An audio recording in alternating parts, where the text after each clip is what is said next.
नमस्कार, छत्तीसगढ़ की बात हमारे साथ में आपका बहुत बहुत स्वागत है और मैं हूं आपके साथ अमृता। प्रधानमंत्री नरेंद्र मोदी ने छत्तीसगढ़ में चुनावी शंखनाद कर दिया है। इस बार छत्तीसगढ़ में भाजपा के पास कोई चेहरा नहीं है। प्रधानमंत्री ही भाजपा का चेहरा है। इसलिए प्रधानमंत्री ने एक तरफ छत्तीसगढ़ को लगभग 7600 करोड़ रुपए की कई योजनाओं की सौगात दी, तो दूसरी तरफ छत्तीसगढ़ में सत्तासीन कांग्रेस सरकार पर भी जमकर निशाना साधा। पीएम मोदी ने कहा कि कांग्रेस करप्शन के बिना सांस भी नहीं ले सकती। करप्शन कांग्रेस की सबसे बड़ी विचारधारा है। छत्तीसगढ़ में हर विभाग में करप्शन है और कांग्रेस ने छत्तीसगढ़ को पार्टी का एटीएम बना दिया है। पीएम मोदी ने एक तरफ केंद्रीय योजनाओं से छत्तीसगढ़ को हुए फायदे गिनाए, तो वहीं दूसरी तरफ कांग्रेस सरकार पर घोटाला करने और माफियाओं को संरक्षण देने का भी आरोप लगाया। उन्होंने पीएम आवास का जिक्र करते हुए कहा कि पीएम आवास छत्तीसगढ़ में नहीं बन रहे, मध्य प्रदेश में बन रहे हैं। अपने 30 मिनट के भाषण में पीएम मोदी ने लगातार भूपेश सरकार पर हमले किए। मोदी के भाषण पर टिप्पणी करते हुए मुख्यमंत्री भूपेश बघेल ने कहा कि प्रदेश भाजपा के नेता लगातार किसानों को गुमराह कर रहे थे कि धान खरीदी केंद्र के पैसों से होती है। अब प्रधानमंत्री हैं, आपको तो सच पता है, लेकिन आप भी झूठ बोल गए। सीएम ने कहा ये किसानों के नाम पर सबसे बड़ा झूठ है कि राज्य के धान उपार्जन का 80% केंद्र ले जाता है। अगर केंद्र सरकार की भूमिका राज्य के धान खरीदी में इतनी ही है, तो वाराणसी में किसान 1012 रुपए क्विंटल में धान क्यों बेचने पर मजबूर हैं? प्रधानमंत्री के आरोप और मुख्यमंत्री के जवाब से छत्तीसगढ़ में चुनावी बिगुल बज चुका है। प्रधानमंत्री के छत्तीसगढ़ आगमन से क्या सियासी प्रभाव पड़ेगा, ये जानने की कोशिश करेंगे, लेकिन पहले सुनते हैं प्रधानमंत्री के भाषण के कुछ अंश और उस पर कांग्रेस की क्या कुछ प्रतिक्रिया रही है। साथियों, कांग्रेस के झूठ, इनके फरेब की पोल खोलने के लिए इनके एक वादे की याद में आपको जरूर दिलाना चाहूंगा। मैं चाहूंगा कि छत्तीसगढ़ की माताएं, बहनें, बेटियां इस बात को जरा गौर से सुने। तब छत्तीसगढ़ से जो 36 वादे कांग्रेस ने किए थे, उन 36 वादों में से एक था कि राज्य में शराबबंदी लागू की जाएगी। कहा यह भी था कि जो अनुसूचित क्षेत्र है वहां ग्राम सभाओं को शराबबंदी का अधिकार दिया जाएगा। अब 5 साल होने को है और सच्चाई ये है कि कांग्रेस ने छत्तीसगढ़ में हजारों करोड़ रुपए का शराब घोटाला जरूर कर दिया है। कांग्रेस पार्टी के लिए छत्तीसगढ़ एक एटीएम की तरह है। अब आप समझ पाएंगे कि आखिरकार बीते 3-4 वर्षों में जो चुनाव देश में हुए, उसमें कांग्रेस अपने छत्तीसगढ़ के नेताओं को क्यों जिम्मेदारी देता था और घोटाले घपले के आरोप सिर्फ शराब तक ही सीमित नहीं है। यहां ऐसा कोई विभाग नहीं है, ऐसा कोई काम नहीं है जो संदेह के घेरे से बाहर है। Coal mafia, sand mafia, land mafia, न जाने कैसे कैसे माफिया यहां फल फूल रहे हैं। छत्तीसगढ़ की जनता की ओर से, देश की जनता की ओर से कांग्रेस पार्टी ने प्रधानमंत्री जी से कुल 21 सवाल पूछे हैं। ये सवाल देश के संदर्भ में है। ये सवाल प्रधानमंत्री जी ने जो वादा किया था 100 दिन में महंगाई कम करने का, युवाओं को रोजगार देने का, किसानों की आय दुगनी करने का, विदेशों से काला धन लाने का, उस संदर्भ में सवाल है। ये सवाल रोजगार के संदर्भ में है। ये सवाल छत्तीसगढ़ की अस्मिता से जुड़ा हुआ सवाल है। हमें पूरा भरोसा है कि प्रधानमंत्री जी इन 21 सवालों का जवाब देंगे।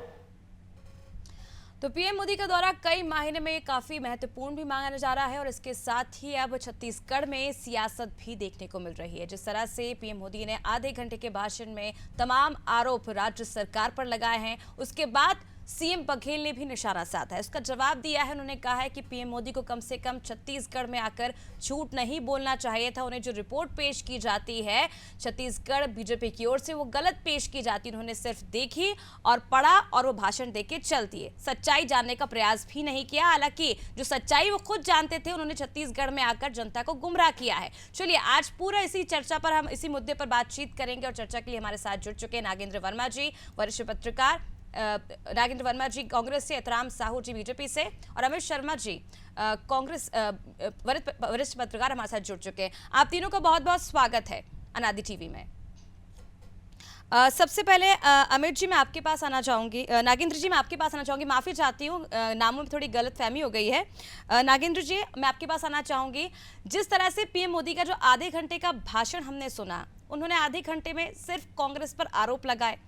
भूपेश बघेल ने यह कहा उनसे कि जो छत्तीसगढ़ में आकर पीएम मोदी सब जानते थे धान को लेकर, किसानों को लेकर, फिर भी उन्होंने झूठ कहा। अमित शाह भी झूठ बोल चुके हैं, रक्षा मंत्री यहां पर पहुंचे थे, वे भी झूठ बोल रहे थे।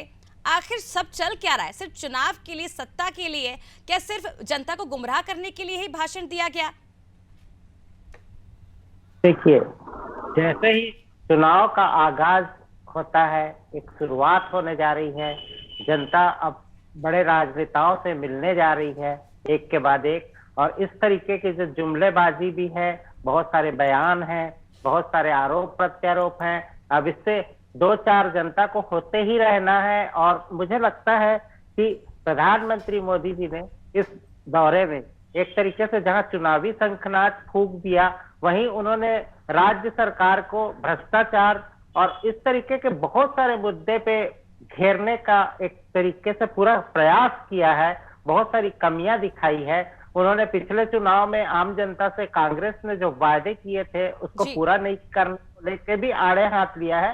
तो कहीं ना कहीं ये एक तरीके से जनता के सामने सारे तथ्यों को रखने की बात है और एक विश्लेषण करने की बात है कि आम जनता देख सके कि राजनीतिक दल जो है वो चुनाव के समय किस तरीके की बातें करते हैं और उसका परिणाम जनहित में किस तरीके से सामने आता है, सरकारी योजनाएं किस तरीके से काम करती हैं, कितना जनहित का काम करती हैं और कितना उनके ऊपर आक्षेप जो है भ्रष्टाचार या और दूसरे तरीके के लगते रहते हैं। इन सब चीजों को उन्होंने साफ साफ सामने रखा है। पलटवार में कांग्रेस से भी तमाम बहुत सारी चीजें गिनाई हैं और दोनों के बीच इस तरीके की जो बातें हैं वो एक तरीके से जन रुचि का विषय बन रही है। ये पूरी जो यात्रा है वो आगे चल के भी इस पे बवाल लगातार बना रहेगा।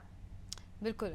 इस वक्त हमारे साथ बीजेपी से एतराम साहू जी भी जुड़ चुके हैं। एतराम जी, जिस तरह से कई आरोप पीएम मोदी की तरफ से लगाए गए हैं, छत्तीसगढ़ में जो वचन पत्र कांग्रेस की ओर से पेश किया गया था, 36 वचन दिए गए थे, उसमें से ये कहा गया है कि जो वचन है वो पूरे नहीं किए गए हैं, भ्रष्टाचार किया गया है। लेकिन कांग्रेस ये सवाल कर रही है कि 36 वादे जो किए गए थे वो पूरे किए हैं, लेकिन पीएम मोदी ने इनमें भ्रष्टाचार का जरूर जिक्र किया, लेकिन 15 साल के कार्यकाल में जो रमन सिंह का कार्यकाल रहा था उसमें 30 से ज्यादा घोटाले हुए, उसका जिक्र कहीं नहीं किया गया। देखिए, 2018 के चुनाव में कांग्रेस पार्टी जो घोषणा पत्र लेके आई, उस घोषणा पत्र के लगभग कोई भी वादा संपूर्ण पूरा नहीं किया है और एक भी वादा पूरा नहीं किया। और मोदी जी ने 9 साल के कार्यकाल में जो उपलब्धि उन्होंने किया उसको भी आज के इस सभा में उन्होंने बताया है। उन्होंने कितना गैस कनेक्शन बांटा, कितना शौचालय बनवाया, कितना कोरोना का टीका लगा, उन्होंने अपनी उपलब्धि भी बताया। और राज्य सरकार के जो घोषणा पत्र में राज्य सरकार ने जो वादा पूरा नहीं किया है उन वादों को भी बताया है और वादा करने के बाद पूरा नहीं किया। और जो वादा नहीं किया, घोटाले का वादा नहीं किया था, राज्य सरकार ने जितनी घोटाला किया है उन घोटालों की बात भी हमारे प्रधानमंत्री जी ने बताया, बिल्कुल 100% सत्य बातें हैं। चलिए एतराम जी, घोटालों का जिक्र किया उन्होंने, शराब घोटाले का जिक्र किया, लेकिन रमन सिंह की सरकार के दौरान 4400 करोड़ रुपए का घोटाला हुआ था, उसका जिक्र नहीं किया कहीं भी। वो आरोप लगा रहे हैं, आरोप सिद्ध कहाँ हुआ है? तो ये भी सिद्ध नहीं हुआ सर। कांग्रेस सरकार 4.5 साल कांग्रेस सरकार सत्ता में है। 4.5 साल सत्ता में रहने के बाद घोटाले का आरोप अभी लगा रही है। क्यों अभी तक उन्होंने साबित नहीं किया भारतीय जनता पार्टी ने घोटाला किया है? सिर्फ आरोप लगा रही है, इसलिए आरोप लगा रही है कि काउंटर कर रही है। जब उनके घोटाला दिख रहे, शराब घोटाला 2000 करोड़ का, सीमेंट कोयला घोटाला 5000 करोड़ का, चावल घोटाला, गोठान घोटाला, डीएमएफ फंड घोटाला, उनका घोटाला दिख रहा है, इसलिए कांग्रेस आरोप लगा रही है भाजपा के ऊपर। चलिए रिएक्शन ले लेते हैं अमित जी से। अमित जी, तमाम आरोप यहाँ पर बीजेपी की ओर से लगाए जा रहे हैं। ये भी कहा जा रहा है कि जो घोटाले हैं वो सिर्फ आरोप है, सिद्ध नहीं हुए हैं जो बीजेपी पर लगे हैं। रमन सिंह की सरकार के दौरान जो घोटाले हुए थे, और साफ तौर पर यहाँ पर पीएम मोदी तो कहकर गए हैं कि यहाँ पे बड़े घोटाले जो है, शराबबंदी करने की बात कही थी, लेकिन शराब घोटाला कर दिए छत्तीसगढ़ कांग्रेस ने। तो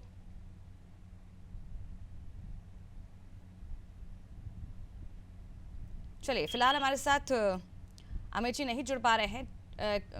कांग्रेस बीजेपी से हम सवाल ले लेते हैं। एतराम जी, जिस तरह से तमाम जो आरोप लगा रहे हैं बीजेपी की ओर से, कांग्रेस तो ये भी कह रही है कि पीएम मोदी प्रधानमंत्री बनने के बाद 9वीं बार छत्तीसगढ़ आए, 4 साल बाद उन्हें छत्तीसगढ़ की याद आई। क्यों चुनावी साल में ही सिर्फ छत्तीसगढ़ की याद क्यों आ रही है अब? देखिए, पूरे देश में 28 राज्य और 8 केंद्र शासित प्रदेश हैं। सभी प्रदेशों का उनको देखना है, सभी प्रदेशों में जाना है, और ये वर्चुअल का जमाना है, ऑनलाइन का जमाना है, इंटरनेट का जमाना है। मोदी जी लगातार छत्तीसगढ़ की जनता के साथ लगातार जुड़ते रहते हैं, ऑनलाइन में बात होती रहती है, गांव गांव की जनता से बात होती रहती है, और हर बार रूबरू मिल के बात करना जरूरी है। ये ऑनलाइन और इंटरनेट का जमाना है, इसलिए ऐसा कहना एक उचित नहीं है। चलिए, इस वक्त हमारे साथ नागेंद्र जी भी जुड़े हैं। नागेंद्र जी, यहाँ पर साफ तौर पर हमने देखा कि एतराम जी तो यही कह रहे हैं कि जो आरोप लगाए गए थे कांग्रेस की ओर से रमन सिंह की सरकार के दौरान जो शराब घोटाला हुआ था, वो आरोप अब तक सिद्ध नहीं हुए हैं। ये बातें तमाम हैं, और उस समय भी देखिए बहुत सारी नकारात्मकता जो है जनता के बीच इसी से लिए आई थी, और 15 साल की चली सरकार आखिर क्यों हट गई थी, ये सारे मामले हैं, विश्लेषण का विषय था। इसके लिए मंथन होता था बीजेपी कार्यालय में कि आखिर उन्हें सत्ता क्यों छोड़नी पड़ी। तो ऐसे बहुत सारे ऐसे सियासी सवाल थे, कांग्रेस उस बड़े दमदारी से उठा रही थी। लेकिन दुख इस बात का होता है कि सत्ता में आने के बाद कांग्रेस ने उन सारे मुद्दों को एक तरीके से ताक पे रख दिया था। उस पर उन्होंने वो सक्रियता नहीं दिखाई जो एक्चुअल में उनको दिखानी चाहिए थी। अब रही बात हम शराबबंदी की करें, तो उस प्रदेश की जो जनता है, खास तौर पे मुझे लगता है कि ग्रामीण क्षेत्रों में महिलाएं जो है शराब के बिल्कुल खिलाफ है, क्योंकि एक सामाजिक बुराई है। तो इसको लेके छत्तीसगढ़ में काफी अवेयरनेस जो है वो एक लंबे समय से फैल रहा था, और बीजेपी शासन में काफी कुछ इसको लेके अच्छी सक्रियता भी नजर आई थी। और आपको पता ही है कि इसके लिए तमाम दिशा निर्देश जारी किए गए थे कि मंदिर के पास, स्कूल के पास, हाईवे के आसपास ये सब तमाम शराब के बहुत सारे जो शॉप्स थे वो बंद हो गए, इलीगल शराब की बिक्री बंद हो गई। फिर हमने देखा कि पेंडेमिक के दौर में जब लॉकडाउन था, लोग शराब के लिए भटक रहे थे, और ऐसा माना जा रहा था कि उस समय लोगों ने अल्टरनेट ऐसी दूसरी चीजें पीनी शुरू कर दी जो शराब का विकल्प बन सकती थी, और ये एक तरीके से जानलेवा हो गई थी। उस दौर ये तमाम चीजें फिर सामने आई, और कांग्रेस ने उसका एक प्रिविलेज लिया कि लोगों की जान बचाना भी जरूरी है, तो फिर से शराब पे फोकस हुए।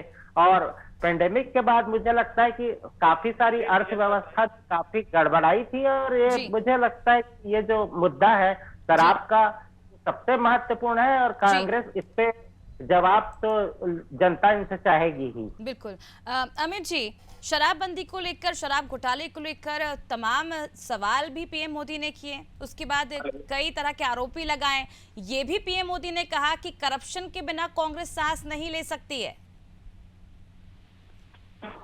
आप जिस व्यक्ति चलिए, फिलहाल हमारा संपर्क नहीं हो पा रहा अमित जी से। एतराम जी, तमाम आरोप लगाए गए हैं पीएम मोदी की ओर से, लेकिन सवाल बार बार यही उठता है, चाहे कांग्रेस भी ये जवाब मांग रही है कि ब्रजभूषण सिंह को अभी तक उनकी गिरफ्तारी क्यों नहीं की गई, मणिपुर हिंसा के बारे में जिक्र क्यों नहीं किया गया, झीरम घाटी कांड का जिक्र क्यों नहीं किया। हालांकि पीएम मोदी ये कह रहे थे कि नक्सलवाद जो है वो काफी ज्यादा बढ़ चुका है छत्तीसगढ़ में। अगर रमन सिंह के कार्यकाल की बात की जाए उस वक्त तो झीरम घाटी कांड होता है, उसका जिक्र उन्होंने नहीं किया। देखिए, ब्रजभूषण के जो ऊपर आरोप है उसकी जांच चल रही है जी। और न्यायालय कानून अपना काम कर रहा है। रह गई अन्य मुद्दे की बात, तो जिन मुद्दे पे अभी तक जांच नहीं हुआ है, जांच क्यों नहीं हुआ? कांग्रेस की सरकार ने उसमें जांच करवाने के लिए हीरा हवाला क्यों किया? भारतीय जनता पार्टी चाहती थी उसका सीबीआई जांच हो, पर उन्होंने जांच कराने से हीरा हवाला किया। और जितने भी आरोप आदरणीय नरेंद्र मोदी जी ने लगाया है वह आरोप तर्कसंगत है, कोई भी आरोप बेबुनियाद नहीं है। और उन्होंने एक बात और कही, घोटालेबाज चाहे कोई भी घोटालेबाजों को नहीं छोड़ेगी मोदी जी। कोई भी वो घोटालेबाज उन घोटालेबाजों को छोड़ने वाला नहीं है, भ्रष्टाचारियों को छोड़ने वाला नहीं है। सबके ऊपर कार्रवाई होगी, चाहे वो कोई भी व्यक्ति हो। बिल्कुल एहतराम जी, जिस तरह से आपकी सरकार सवाल पूछ रही है कांग्रेस से, उसी तरह जो जनता है वो भी बीजेपी से जवाब चाहती है। पीएम मोदी कहते हैं आकर राज्य के जो धान है उपार्जन का वो 80% केंद्र ले जाता है। वहीं सीएम बघेल तो ये कह रहा है कि अगर ऐसा है तो केंद्र सरकार की भूमिका राज्य के धान खरीदी में इतनी तो है कि वाराणसी की अगर हम बात करें तो 1000 से 1200 रुपए क्विंटल में धान बेचने को क्यों मजबूर है वहां के किसान? वहां तो ट्रिपल इंजन की सरकार है। केंद्र सरकार की समर्थन मूल्य इस साल 2185 रुपया है और केंद्र सरकार 80% चावल को सेंट्रल पूल में खरीदती है। उसी चावल खरीदी के बलबूते राज्य सरकार यहाँ के किसानों का धान को ले रही है, पर किसानों के साथ ये भी धोखा कर रही है। किसानों के धान उनके समर्थन मूल्य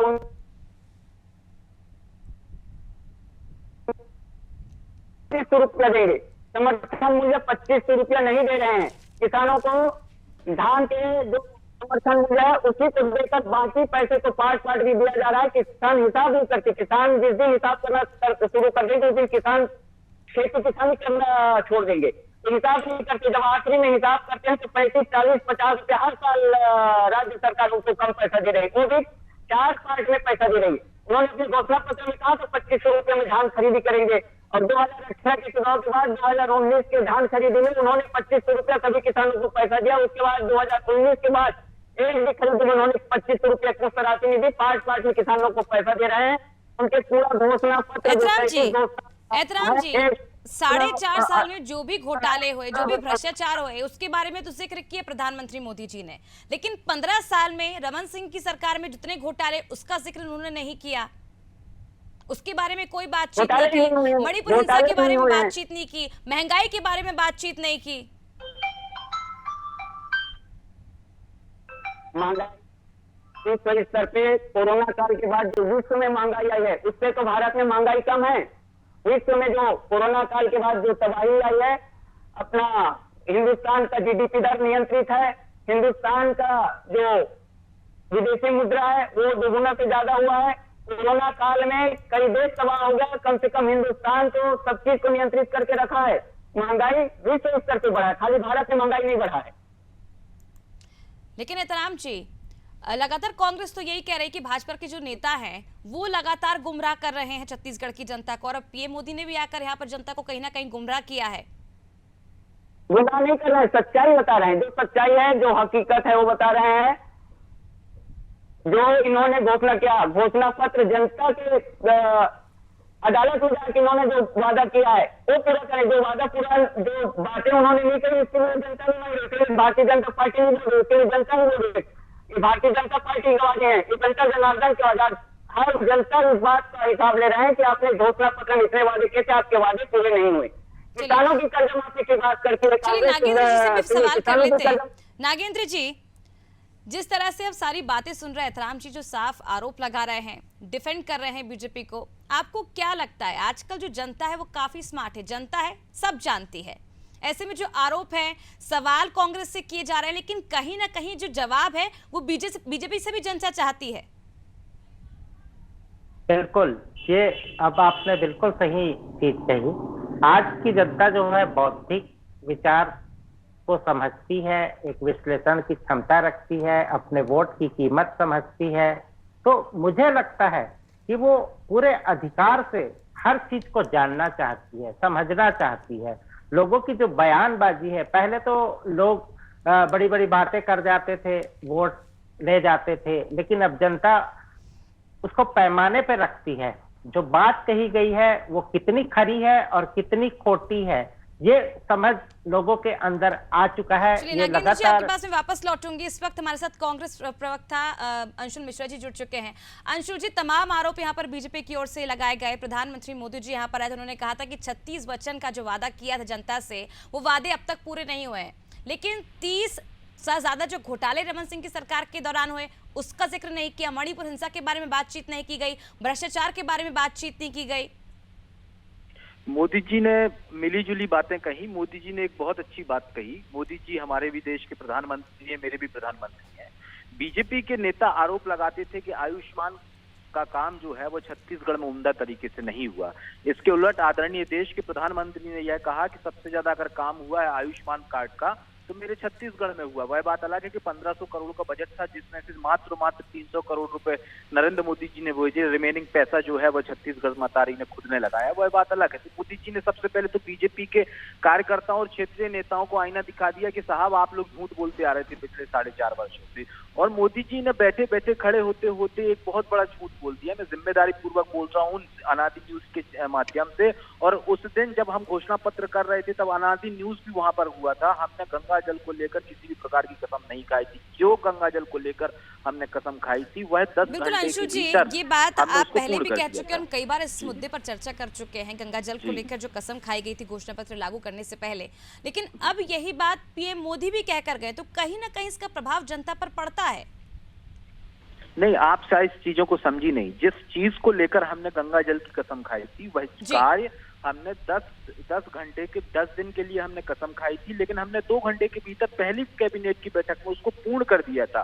किसानों का कर्ज माफ को लेकर हमने जो कसम खाई थी उसको हमने पूर्ण कर दिया था। इसका साक्ष्य कांग्रेस बाद में है, पहले मीडिया पटल है, पहले अनादि टीवी है, क्योंकि अनादि टीवी ने भी उसको कवर किया था, मीडिया पटल ने भी उसको कवर किया था। मतलब यह सिद्ध हो जाता है कि यहाँ के क्षेत्रीय नेताओं ने मोदी जी को ब्रीफिंग ठीक से नहीं कर पाए। यहाँ के जो क्षेत्रीय नेता जो थे वो मोदी जी झूठ बोलकर नहीं गए हैं, यहाँ के क्षेत्रीय नेताओं का काला सच निकाल कर गए हैं वो मोदी जी। मैं तो इनको साधुवाद करना चाहता हूँ मोदी जी को।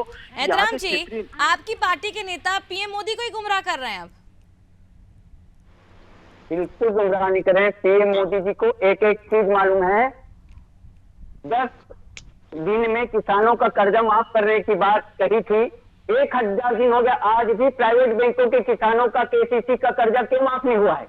गजब दूंगा मैं। अभी तक किसानों का कर्जा प्राइवेट बैंकों का माफ नहीं हुआ है। उस समय तो नहीं लिखा था उनके घोषणा पत्र में कि प्राइवेट बैंकों का माफ नहीं होगा, कॉर्पोरेटिव का होगा कि सेंट्रल बैंकों का माफ होगा, उस समय कुछ भी नहीं लिखा था। पर आज भी 1000 दिन में किसानों का कर्जा माफ नहीं हो। किसान चक्कर काटते अंततः थक गए, उसके बाद भी उनका कर्जा माफ नहीं हुआ। ये तो पूरा झूठ है।